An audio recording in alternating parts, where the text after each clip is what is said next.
Hello friend, GK power education 2.0 पर आपका welcome. आज की क्लास आपके लिए इंपॉर्टेंट रहने वाली है, तो वीडियो को आपको ध्यान से देखना है और चैनल को सब्सक्राइब लाइक आपको जरूर करना है। आज मैं आपको करवाने वाला हूं हिस्ट्री के मोस्ट इंपॉर्टेंट क्वेश्चन। ठीक है, कल भी मैंने आपको 50 क्वेश्चन करवाए थे हिस्ट्री के, जो सभी इंपॉर्टेंट क्वेश्चन थे। आज मैं भी आपको क्वेश्चन करवाने वाला हूँ, 50 से ज़्यादा ही करवाऊंगा, तो वीडियो को आपको ध्यान से देख लेना। ठीक है, तो सभी इंपॉर्टेंट क्वेश्चन है और सभी टॉपिक से लिए गए हैं। ठीक है, इसमें आपको प्राचीन काल भी करवाया जाएगा, मध्यकाल भी करवाया जाएगा और इसमें आधुनिक काल, इन सभी क्वेश्चन को आपको इसमें मर्ज करके आपके सामने लाया गया है, तो अच्छे से देख लेना। ठीक है, तो देख लेते हैं आपके सामने जो क्वेश्चन दे रखा है, इसके बारे में आंसर आपको पता है तो आप कमेंट बॉक्स में जरूर कर सकते हैं। ठीक है, देखिए फर्स्ट क्वेश्चन दे रखा है इसमें। फर्स्ट क्वेश्चन देखिए इसमें, फर्स्ट क्या ये देखिए 51 नंबर का, किसके शासनकाल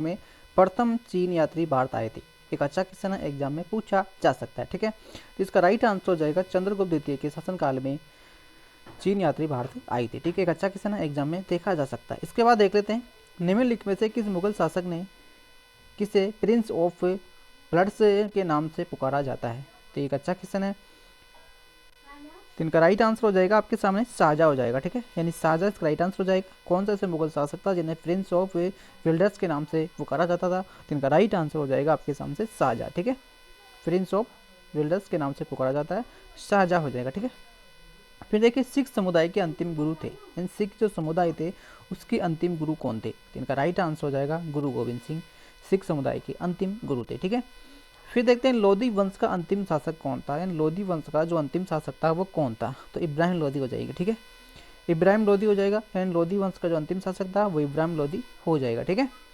फिर देखते हैं भारतीय शासन के प्रतीक या शब्द सत्यमेव जयते निम्नलिखित में से किस ग्रंथ से लिया गया था। तो कौन से ग्रंथ से लिया गया था, तो इनका राइट आंसर हो जाएगा ए ऑप्शन। ठीक है, यानी कि राइट आंसर ए हो जाएगा। फिर देखिए आगरा नगर की स्थापना निम्नलिखित में से किसके द्वारा की गई थी। आगरा नगर की स्थापना की गई थी, किसके द्वारा की गई थी, तो सिकंदर लोधी के द्वारा की गई थी। ठीक है, सिकंदर लोधी इसका राइट आंसर हो जाएगा। ठीक है, गदर पार्टी की स्थापना हुई थी, तो गदर पार्टी की स्थापना हुई थी संयुक्त राज्य अमेरिका में हुई थी। ठीक है, गदर पार्टी की स्थापना हुई थी संयुक्त राज्य अमेरिका में हुई थी। फिर देखिए बुद्धों ने अपना पहला जो उपदेश था किसके डियर पार्क में दिया था, तो ये दिया गया था आपके सारनाथ में। ठीक है, सारनाथ इसका राइट आंसर हो जाएगा। फिर देखिए वहमीनी राजाओं की राजधानी क्या थी, तो इनका राइट आंसर हो जाएगा ए ऑप्शन। ठीक है, फिर देखते हैं 1757 में प्लासी का जो प्रसिद्ध युद्ध था वो भारत के किस क्षेत्र में लड़ा गया था। तो कौन से क्षेत्र में लड़ा गया था, ये पश्चिम बंगाल में हुआ था। प्लासी का जो युद्ध हुआ था 1757 में, वो पश्चिम बंगाल में लड़ा गया था। ठीक है, निम्नलिखित में से प्राचीनतम राजवंश कौन सा है, तो इनका राइट आंसर हो जाएगा मौर्य हो जाएगा। ठीक है, फिर देखिए प्रसिद्ध मुस्लिम शासक चंद्र बीबी निम्नलिखित में से किस राज्य से संबंधित थे, तो इनका राइट आंसर हो जाएगा अहमदनगर से हो जाएगी। ठीक है, यानी कि सी राइट आंसर हो जाएगा। फिर देखते हैं कुतुब मीनार के पास स्थित लोया स्तंभ किस राजा ने बनवाया था, तो किस राजा ने बनाया था, इनका राइट आंसर हो जाएगा कौन सा हो जाएगा, चंद्रगुप्त द्वितीय इनका राइट आंसर हो जाएगा। ठीक है, फिर देख लेते हैं कि निम्नलिखित में से किसने दाऊद खाना बनाया था, तो अकबर इसका राइट आंसर हो जाएगा। फिर देखते हैं भारत के जो प्रथम महिला शासक थी वो कौन थी, तो वो हो जाएगी रजिया बेगम हो जाएगी। रजिया बेगम इसका राइट आंसर हो जाएगा। फिर देखते हैं टीपू सुल्तान खां का शासक था, तो टीपू सुल्तान हो जाएगा आपके मैसूर का शासक हो जाएगा। कौन सी जगह का हो जाएगा, मैसूर का हो जाएगा। टीपू सुल्तान खां का शासक था तो मैसूर का हो जाएगा। ठीक है, फिर देखते हैं प्रथम बौद्ध संगीत किसके शासनकाल में आयोजित किया गया था, तो ये किया गया था अजातशत्रु के शासनकाल में। कब किया गया था, अजातशत्रु के शासनकाल। ठीक है, प्रथम बौद्ध संगीति। दूसरी देखते हैं महात्मा गांधी की राजनीतिक गुरु कौन थे, तो महात्मा गांधी के राजनीतिक गुरु कौन थे, तो वो हो जाएंगे JK गोपाल हो जाएंगे। महात्मा गांधी के राजनीतिक गोपाल कृष्ण गोखले हो जाएंगे। फिर देखिए कांग्रेस के निम्नलिखित में से किस सत्र में पहली बार राष्ट्रगान गाया गया था, तो वो गाया गया था 1911 में। ठीक है, फिर देखते हैं कोलकाता से दिल्ली तक ट्रैक रोड की जो मरम्मत थी किसने करवाई थी, तो इनका राइट आंसर हो जाएगा क्या हो जाएगा, इनका राइट आंसर बी हो जाएगा। ठीक है, लॉर्ड ओल्क लॉर्ड ने। ठीक है, फिर देखते हैं एनी बेसेंट के द्वारा स्थापित होम रूल लिंग में कौन सा मुस्लिम नेता सम्मिलित हुए थे, तो वो हुए थे आपके मोहम्मद अली जिन्ना। ठीक है, फिर देखते हैं निम्नलिखित में से किस शासक ने जजिया समाप्त कर दिया, जजिया कर को समाप्त कर दिया था, अकबर ने समाप्त कर दिया गया था। ठीक है, फिर देखते हैं महाभारत का फारसी में अनुवाद किसने किया था, यानी महाभारत का फारसी में जो अनुवाद किया गया था वो किसने किया था, इनका राइट आंसर हो जाएगा डी ऑप्शन। ठीक है, फिर देखते हैं पुराना किला किसने बनाया था, तो पुराना किला हो जाएगा आपके सहरसा का। ठीक है, सहरसा सूरी का। ठीक है, फिर देख लेते हैं कि पानीपत की जो लड़ाई में बाबर ने किस सेना का सामना किया था? तो वो किया था विराम लोधी का। ठीक है,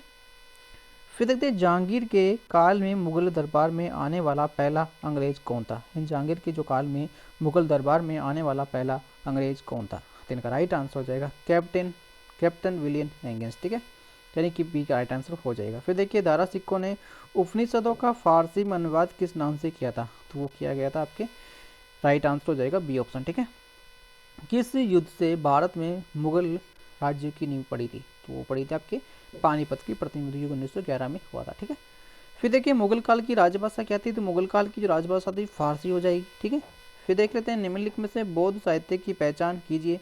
तो बौद्ध साहित्य त्रिपिटक हो जाएगा। ठीक है, फिर देखते हैं लाल लखा की उपाधि से किसी को जाना जाता है? तो कुतुबुद्दीन ऐबक को, क्योंकि लाखों में दान किया करता था इसलिए जाना जाता है।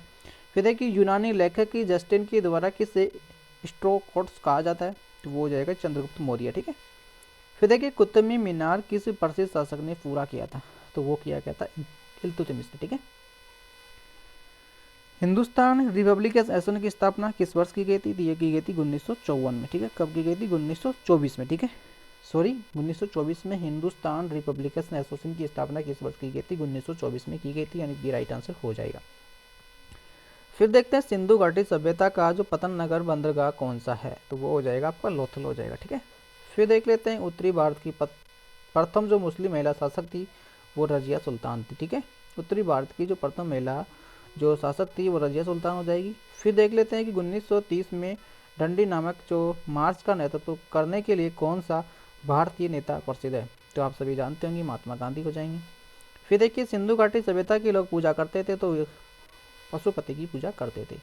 त्रिपिटक धार्मिक ग्रंथ है तो किसका हो जाएगा? तो ये हो जाएगा बुद्धों का हो जाएगा। ठीक है, फिर पानीपत की तीसरी लड़ाई आप सभी जानते होंगे 1771 में हुई थी। ठीक है, 1761 में हुई थी, सॉरी 1761 में हुई थी, ये 1761 में हुई थी, क्योंकि पानीपत की जो तीसरी लड़ाई थी 1761 में हुई थी। ठीक है, फर्स्ट हुई थी आपकी 1526 में, दूसरी हुई थी 1556 में, और ये 1761 में हुई थी। ठीक है, फिर देख लेते हैं आगे दिल्ली का लाल किला किसने बनवाया था? दिल्ली का लाल किला शाहजहां ने बनवाया था।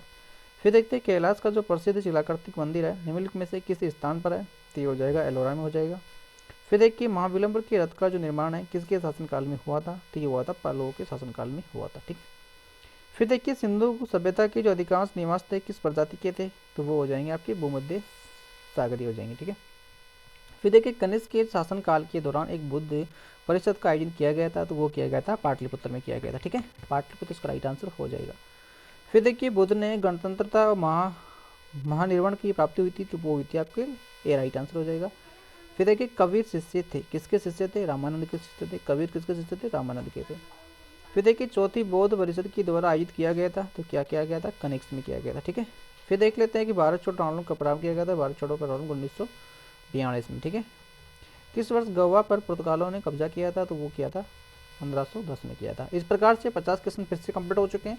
50 मैंने ऑलरेडी आपको करवा दिए, 50 में आपको नेक्स्ट वीडियो में करवाऊंगा। ठीक है, ठीक है, यानी कि 100 क्वेश्चन ऑलरेडी अब तक हो चुके हैं। 50 के लिए एक वीडियो बना दिया, सेकंड वीडियो ये 50 का फिर बन गया, इन 2 वीडियो मैंने आपको ऑलरेडी करवा दिए हैं।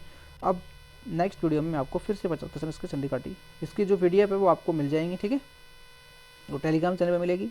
तो मैं उम्मीद करता हूँ कि 50 क्वेश्चन आपको अच्छे लगेंगे और सभी एग्जाम में पूछे जाने वाले क्वेश्चन है। ठीक है, हिस्ट्री आप सभी जानते हैं कि 1 या 2 क्वेश्चन आपसे जरूर पूछे जाते हैं, किसी भी एग्जाम की आप तैयारी करते हो तो पूछे जाते हैं। ठीक है, तो मैं उम्मीद करता हूँ कि आपको अच्छा